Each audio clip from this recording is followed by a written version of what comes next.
అధిక బరువుతో బాధపడుతున్నారా? వినీలాస్ వెయిట్ లాస్ డైట్ ప్లాన్ తో ఇంటి దగ్గర నుంచి హెల్దీగా బరువు తగ్గండి. నమస్తే, నేను Keshav. Welcome to Suman TV.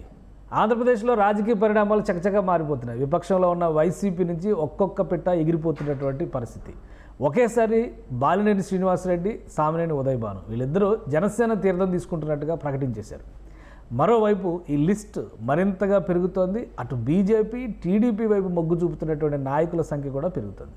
ఈ వికెట్ మీద వికెట్ పడుతున్నటువంటి తరుణంలో వైసీపీని కాపాడుకునే ప్రయత్నాలు అధిష్టానం ఏ విధంగా చేయబోతుంది, అసలు రాజకీయంగా ఇది ఎలాంటి మార్పులకు దారితీయబోతుంది, ఈ అంశాలను విశ్లేషించేటువంటి ప్రయత్నం చేద్దాం. మనతో పాటు చంద్ర శ్రీనివాస్ గారు, పొలిటికల్ అనలిస్ట్ ఉన్నారు. చంద్ర శ్రీనివాస్ గారు నమస్కారం. నమస్కారం అండి. ఒకరి తర్వాత ఒకరు వరుస పెట్టి, అంటే ఈ 2 వారాలు కనుక ఈ వరద సమస్య రాకపోతే ఈ వరద ఎక్కువ ఉండేదేమో అనిపిస్తుంది. డెఫినెట్గా కరెక్ట్గా చెప్పారు మీరు. ఎందుకంటే ఆ వరద వల్ల కొద్దిగా లేట్ అయింది తప్పితే మీరు అన్నట్టు జిల్లాలు తుడిచిపెట్టే పరిస్థితి వైసీపీ స్వయంకృతాపరాధంగా కనపడుతుంది. అంటే ఓటమికి కనీసం రివ్యూ చేసుకోవటం, జరిగిన తప్పుల్ని సరిదిద్దుకోవటం అనేది నాయకత్వ లేమిగా కనపడుతుంది. కాబట్టి ఎవరికి వాళ్ళు మనకి ఇక్కడ ఉంటే సేఫ్ లేదు, సెక్యూరిటీ లేదు, రాజకీయ భవిష్యత్తు లేదు అనే ఆలోచనతో ఒక్కొక్కరు వెళ్ళిపోతుంది. ఎందుకంటే నిన్న మనం చూసాం, బాలినేని కూడా ఆల్రెడీ నిన్న పవన్ కళ్యాణ్ గారిని కలిసి ఆయన డేట్ తీసుకొని అక్టోబర్ 1st వీక్లో ఆయన చేరతారంటున్నాడు. బాలినేని శ్రీనివాసరెడ్డి గారు వెళ్తున్నారు, సామినేని ఉదయభాను గారు ఎవరో కూడా జగన్మోహన్ రెడ్డి గారిని తిట్టట్లేదు ఏంటి? ఇంతకు ముందర పార్టీ మారితే తిట్టుడు తిట్టేవాళ్ళు, వినే వాళ్ళకి కూడా చాలా ఇబ్బందిగా ఉండేది. ఇక్కడ తిట్టడం అంటే నిన్న ఆయన అన్నాడు, బాబు నాకు ఆయన వల్ల డబ్బు కోసం వెళ్ళామని చెప్పేసి, అంటే నా డబ్బు అంతా పోగొట్టుకున్నాను జగన్ వల్ల. ఏ రోజు నేను చెప్పిన మాటను ఆయన పెడచెవి పెట్టాడు, ఏ రోజు నా మాట వినలేదు. ఎక్కడో స్థానికేతను చెవిరెడ్డిని తీసుకొచ్చి ఒంగోలు నిలబడితే ఎట్లా గెలుస్తాడని, నేను బాగుంటికి నన్ను గెలుస్తాడని, ఆయన ఇక్కడ లేకుండా టీడీపీకి వెళ్ళాడు, గెలిచాడు. కాబట్టి ఇక్కడ ఆయన వల్ల నేను లాస్ అయినా తప్పితే నా రాజకీయ జీవితం నేనేంటి, లేకపోతే 5 సార్లు నన్ను ప్రజలు ఎట్లా గెలిపిస్తారు అన్నాడు. అదేవిధంగా అన్కండిషనల్గా పవన్ కళ్యాణ్ గారి దగ్గర నా రాజకీయ జీవితం ఆయన చేతిలో పెట్టాను అని చెప్పి అన్నాడు. అదేవిధంగా ఇప్పుడున్న ఎమ్మెల్యే కూడా దామచర్ల జనార్దన్ మరి ఎట్లా చేస్తారంటే జనసేనకు ప్రాధాన్యత ఇస్తా, సరిసమానంగా వెళ్ళాలి, అదే నా కోరిక తప్పితే నాకు ఎటువంటి పదవులు అవసరం లేదన్నాడు. అంటే కేడర్కు ఒక స్పష్టమైన సంకేతాలు పవన్ కళ్యాణ్ కలిసిన తర్వాత చెప్పాడు.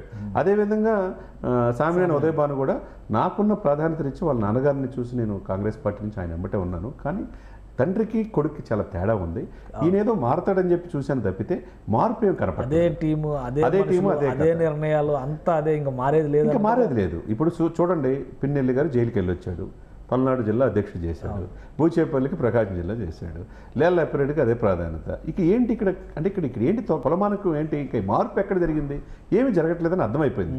కాబట్టి మీరు అన్నట్టు వికెట్ మీద వికెట్ అన్నట్టు రేపు మనకు తెలిసిన లేటెస్ట్ సమాచారం ఏంటంటే కిలార్ రోషే గారు అంటే గుంటూరు ఎంపీగా పోటీ చేశారు. అంతకుముందు పొన్నూరు ఎమ్మెల్యే ఇప్పుడు గుంటూరు ఎంపీగా. ఆయనకి కుటుంబ సంబంధాలు కూడా ఉన్నట్టున్నాయి కదా. ఉన్నాయి ఇప్పుడు డెఫినెట్గా వైసీపీలో. ఎందుకంటే వాళ్ళ మామగారు ఉమ్మారెడ్డి వెంకటేశ్వర గారు కౌన్సిల్లో చాలా ఆయన ఉంటారా విప్పుగా చేశాడు. ఆయన కూడా ఎందుకు ఉంటాడు వీళ్ళెక్కడ, ఆయన కూడా ఆయన్ని పదవి తప్పించారు కదా, తప్పించి లేళ్ళప్పిరెడ్డికి ఇచ్చారు. అక్కడి నుంచి మళ్ళీ బొత్సకి ఇచ్చారు. ఇప్పుడు లేళ్ళప్పిరెడ్డికి ఏ క్వాలిఫికేషన్ ఉందని ఇస్తారు సార్? కౌన్సిల్లో చట్టసభల్లో ఉమ్మారెడ్డి గారు కేంద్ర మంత్రిగా చేసిన వ్యక్తి, రాజకీయ ధురంధరుడు, వృద్ధుడు, మేనిఫెస్టో కూడా వైసీపీకి ఇచ్చేసిన, టీడీపీలో కూడా మనం చేశాడు, మేనిఫెస్టో కేంద్ర మంత్రి చేసిన వ్యక్తి. అంత చరిత్ర ఉన్న వ్యక్తికి వైసీపీకి వచ్చాడు, వచ్చిన తర్వాత మేనిఫెస్టో కమిటీ ఇక్కడ కూడా చేశాడు. ఆయనకి ఎటువంటి ఆయన్ని తప్పించేసి లేళ్ళప్పిరెడ్డి కంటే, లేళ్ళప్పిరెడ్డి కొలమనుకు ఏంటి, టీడీపీ ఆఫీస్ని ధ్వంసం చేయటమే కొలమనుకు, ఆయన చెప్పినట్టు ఏంటో కొలమనుక. అదేవిధంగా ఆయన ఇప్పుడు కిలార్ రోషే గారు కూడా మనకున్న సమాచారం ఏంటంటే పార్టీలో కష్టపడినోడికి గ్రాస్ రూట్ లెవెల్లో వైసీపీని ముందుకు తీసుకొచ్చినకి ఇక్కడ ప్రాధాన్యత లేదు అని అర్థమైపోయింది మాకు. ఎందుకంటే అతను ఓడించడానికి లేళ్ళప్పిరెడ్డే చేశాడు, సొంత పార్టీ వాళ్ళే. అదే ఆయన కిలార్ రోషే గారు చెప్తాడు, రేపు 22వ తారీఖు ఆదివారం ఆయన జాయిన్ అయిపోతున్నాడు. చాలా జాయినింగ్స్ కనిపిస్తున్నాయి ఇప్పుడు. సామినేని ఉదయభాను గారు, ఈయన కూడా బాలినేని శ్రీనివాసరెడ్డి గారు కూడా అదే చెప్తున్నారు. అవును, అంతే కదా. ఇటు ఈయన అంటే ఒక 3 జాయినింగ్ ఇంకెవరున్నారు. తర్వాత మద్దిశెట్టి వేణుగోపాల్ అని ఎడ్యుకేషన్ ఇన్స్టిట్యూట్ దర్శి అంత ముందు కంటెస్ట్ వైసీపీలో గెలిచిన వ్యక్తి, మొన్న టికెట్ రాలేదు.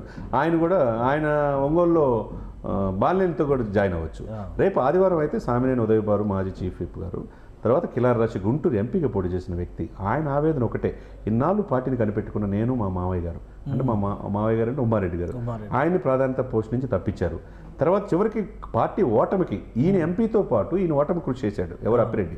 గుంటూరు విడుదల రజనీ విషయంలో కావచ్చు, గుంటూరు ఈస్ట్ వెస్ట్ విషయంలో, పొన్నూరు విషయంలో కూడా ఓడిపోవడానికి కూడా అప్పిరెడ్డి కారణం అని చెప్పేసి అప్పిరెడ్డి పేరు చెప్పి జగన్ నియంత్రణ చేసుకోలేకపోతున్నాడని ఆయన కూడా రేపు ఆదివారం జనసేన చేరిన అవుతున్నాడు.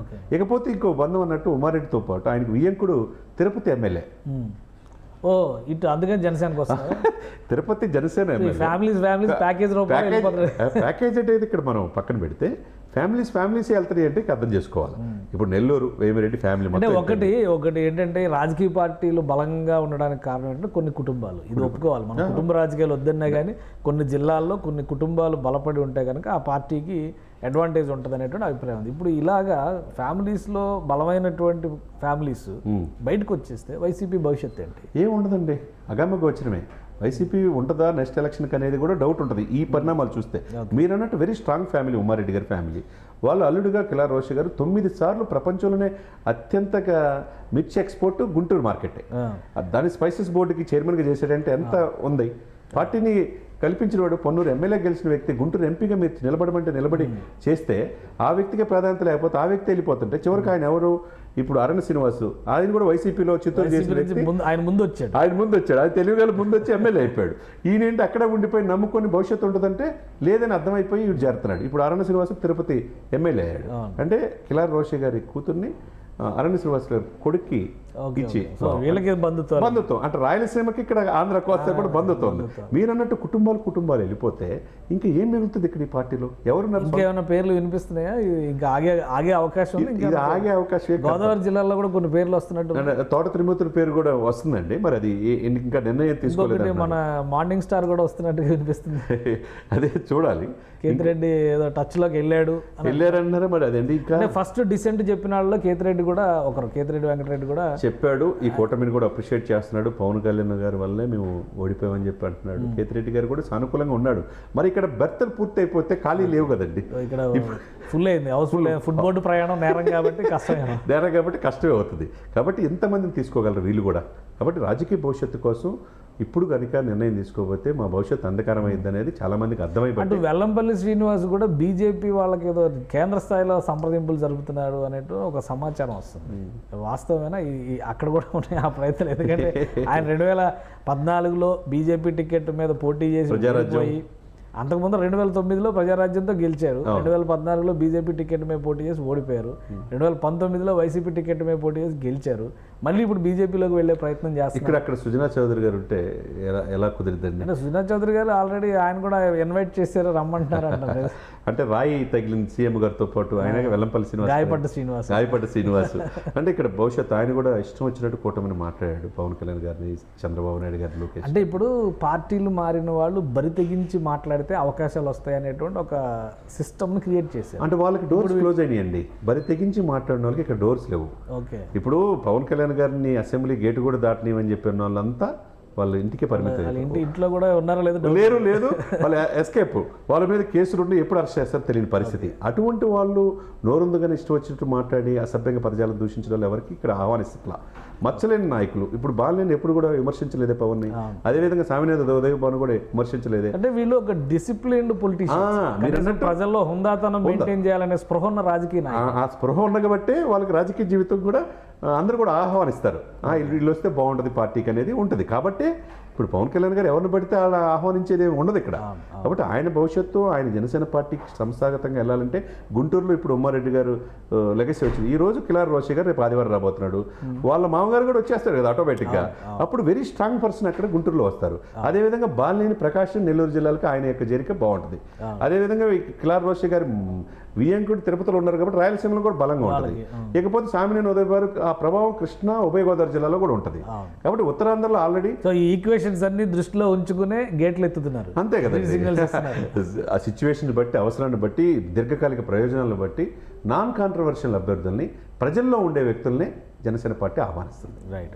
Thank you Chandra Srinivas garu. ఇది జనసేన పార్టీ ఒక వ్యూహం ప్రకారమే తన పార్టీలోకి వచ్చే వారికి ఆహ్వానాలు చెబుతోంది. అలానే నో ఎంట్రీ బోర్డులు కూడా పెడుతున్నట్టుగా సమాచారం ఉంది. ఎవరైతే పరిధి మేరకుండా హుందా రాజకీయాలు చేశారో వారికి మాత్రం ఆల్వేస్ వెల్కమ్ అనేటువంటి సిచ్యుయేషన్ ఇప్పటికే ఉందని చంద్ర శ్రీనివాస్ గారు విశ్లేషిస్తున్నారు. ఇక రాబోయే రోజుల్లో ఈ గేట్లు ఎత్తేటువంటి కార్యక్రమం ఎంత వేగంగా జరుగుతుందో చూడాలి. ఎందుకంటే గెలిచినటువంటి వైసీపీ ఎమ్మెల్యేలు కూడా పక్కచూపు చూస్తున్నారనేది ఇప్పుడు వస్తున్నటువంటి సమాచారం. ఓడిపోయినటువంటి వాళ్ళలో కీలకమైన నేతలు చాలామంది వైసీపీ నుంచి బయటకు వచ్చే ప్రయత్నాల్లో ఉన్నట్టుగానే క్లారిటీ వస్తుంది. సో చూద్దాం ఇంకా ఎటువంటి పరిణామాలు జరగబోతున్నాయో రాబోయే రోజుల్లో. ఇది special discussion. Keep watching. Suman టీవీలో మీ పర్సనల్ అండ్ బిజినెస్ ప్రమోషన్స్ కోసం కింది నెంబర్కి కాంటాక్ట్ చేయండి.